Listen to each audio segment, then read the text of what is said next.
Liz here, coming at you with another video. Now, this one is another book review, and so this one is the book If You Claim Me by Helena Hunting. So for all you Helena Hunting books out there, this book was actually released yesterday, and so I'm just now getting a chance to do my review on it. I actually did get a ARC copy and also an ALC copy, an advanced listener copy too. And so for some of the book, I was actually just reading it with the ARC copy, but then some of the book I was kind of reading along and listening to it at the same time. And it was my first time actually hearing the book read and having an audio copy. And it was kind of cool hearing what they may have sounded like and that kind of thing. And also being able to read along with it while reading at the same time. So FYI, for all you guys out there in the GTA, Helena Hunting is going to be at Hopeless Romantic Books in Toronto tomorrow for a signing and launch party, so to speak, for the release of this book. So if you want to head on down there, so that bookstore is at 1080 Queen Street in Toronto. And so yeah, if you're wanting to maybe get out there and meet Helena, maybe get her to sign a book or two of yours, or, you know, maybe even get some swag, that it would be a great chance to do so. So honestly, this book was a long time coming in a way, and I kind of anticipated that Dread and Connor would be a couple back in Lexi and Rowan's book. And then even more so also during the book that was, you know, Nate and Essie's story.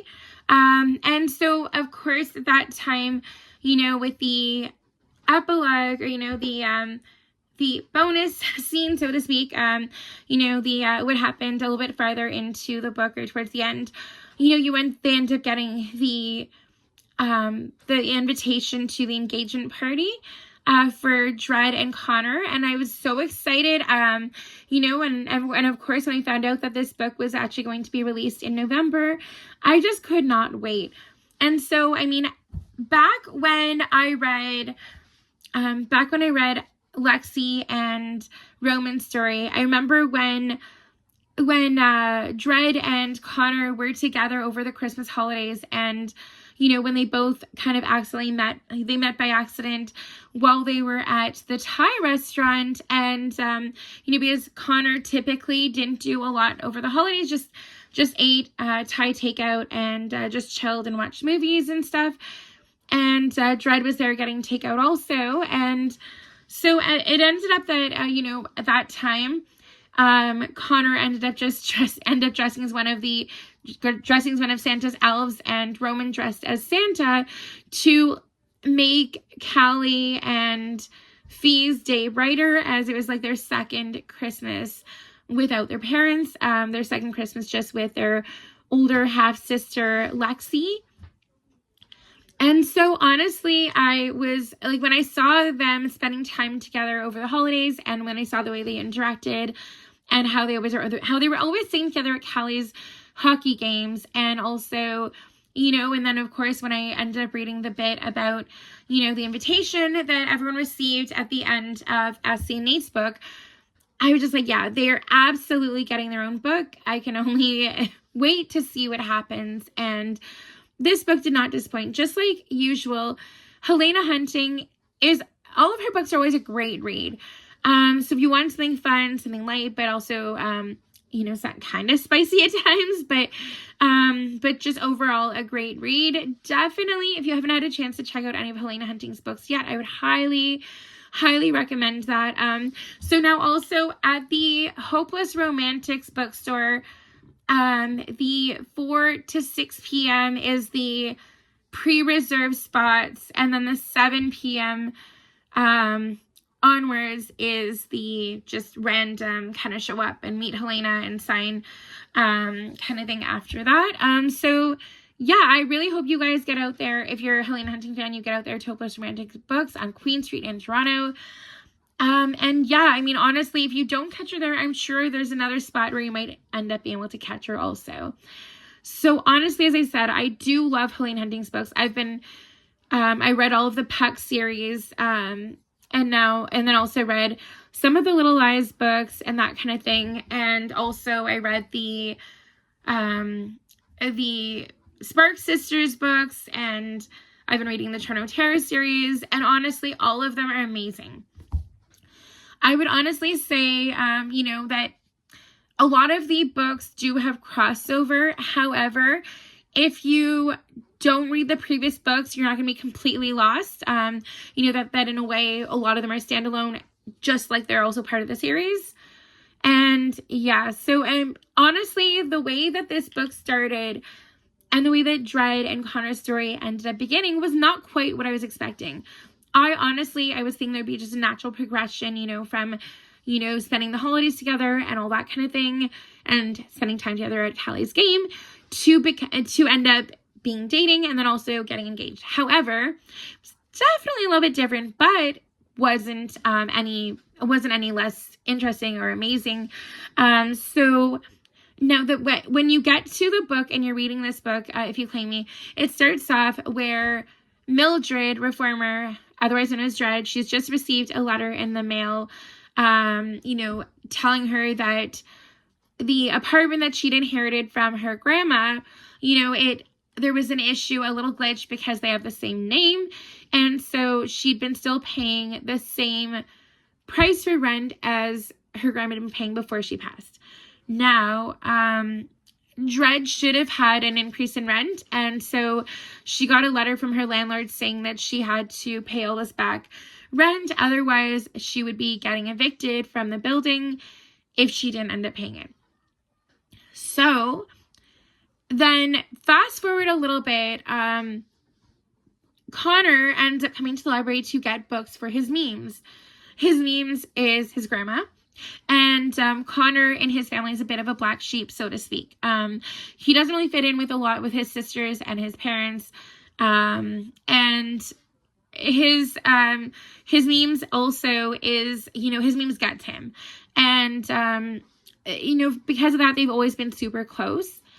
And so as well, okay, so now that being said, his memes was not feeling well, and she'd been having some heart problems, and so, and of course, memes loved Mildred, and Connor liked her and enjoyed spending time with her. Now, because memes was not doing well and she'd been having heart problems, she was unable to get her books from the library herself, so she sent Connor. And now, when you think about it, memes and Connor, their family was part of the Grace Hotel empire in this fictional world of Helena Hunting's books. And so technically, because they have all the money in the world, she doesn't necessarily need to go to the library, but she enjoys going, and she enjoys, seeing the foster kids that go there and being part of the programs and talking to the librarians and stuff. And, she just enjoys the overall experience, right? And so on this occasion, though, Connor comes to the library to get memes books. And it ends up that Connor has been walking around the library everywhere looking for Dread, and, because he had to talk to her, he had to get the books from her. And so, unfortunately, though, she wasn't anywhere to be found. And then he ends up finding her in the lunchroom of the library as she was on her break. And, of course, her manager ends up seeing Connor come in and talking to her, but, and of course, she ends up thinking that it's Dread's boyfriend and telling her that she can't have her boyfriend come in there. And Connor, being Connor, he, figured, oh, I can come in here. If Dread's here, I get to talk to her. She's my friend. She's my memes friend. Why not? Because I'm Connor Grace, right? So needless to say, while she's in the break room, she's looking at this letter that she received from her landlord, and she is, just thinking about what she can do, and she's all worried and stuff. When Connor comes into the break room and tries to talk to her about it, she puts it away because she's afraid and a bit ashamed, and she doesn't want to talk about it. And so, of course, Mildred ends up helping Connor get memes books and ends up dropping them off at the mansion where memes lives. But when she comes to the mansion to try to drop the books off. Memes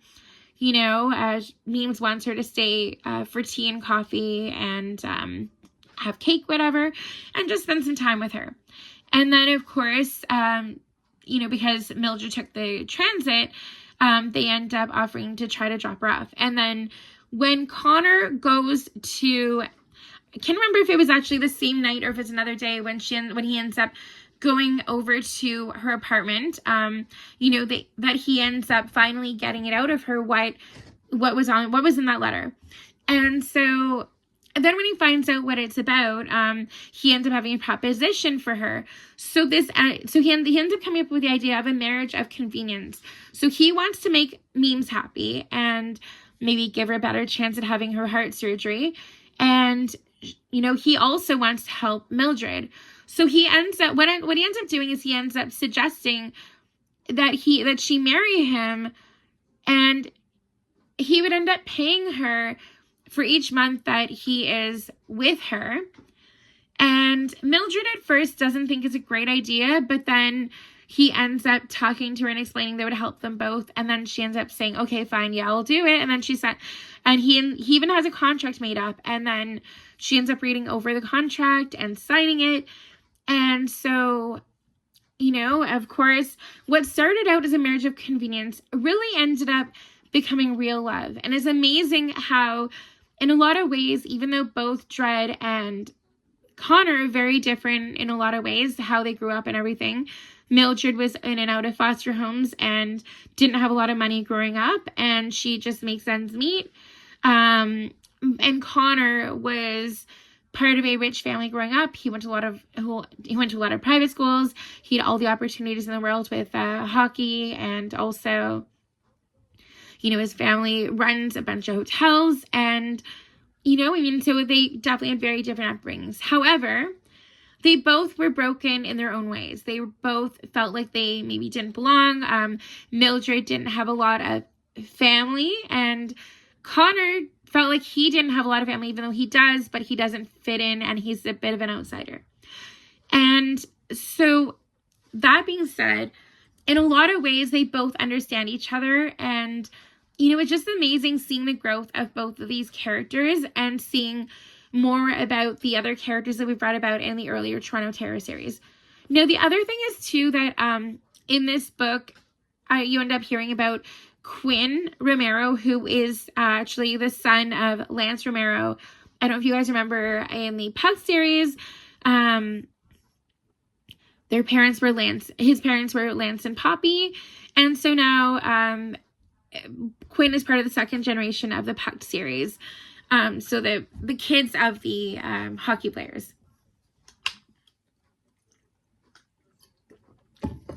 And so, yeah, it was really amazing to see the mention of Quinn Romero, and also to the Butterson twins, which were Miller, aka Buck, and Sunny, Butterson's kids.